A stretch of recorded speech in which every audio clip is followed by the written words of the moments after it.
I have one needed clarity. You told you get the guidance from your higher self, and you also told that don't have any expectation while doing the meditation. So how can I approach the higher self? So that's my question. When you drop the very idea to approach the higher self, you will approach the higher self. Okay. It simply means you have to let go of your mind.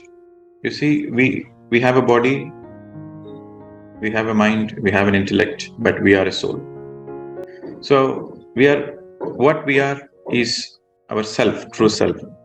If you read the book Thinking and Destiny, they would have explained in detail about the triune self.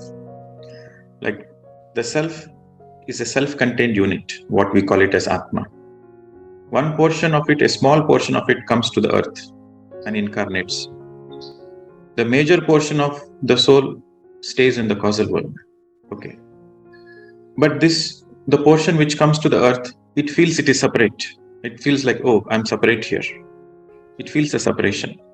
But the more and more, it feels a separation because of the mind. Because you are connected, your environment impacts you. Your surroundings impacts you. So you have a lot of wrong identities. Okay, you think I am this, I am that. That ego acts as a barrier to connect to your higher self.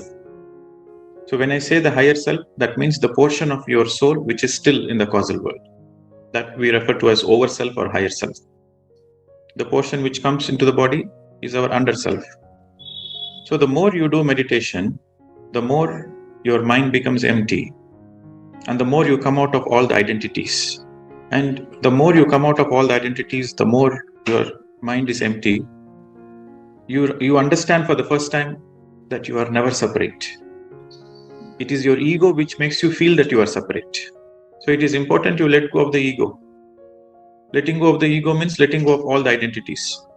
So the more you do meditation, the more naturally your thoughts reduces. The more your thoughts are reduced, the more your awareness is on the self.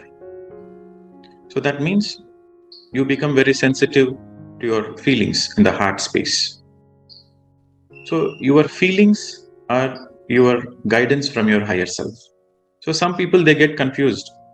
How do I know whether it is my feeling or whether it is my mind? So that is why it is important to do meditation, because the more you do meditation, the more your thoughts are lesser, the more you become sensitive to your feelings. So for your question, your feelings are your communication from your higher self. So do more meditation, you will get more clarity from the higher self. And if you're having expectations, the expectations comes from the mind. The very expectation stops you from emptying the mind.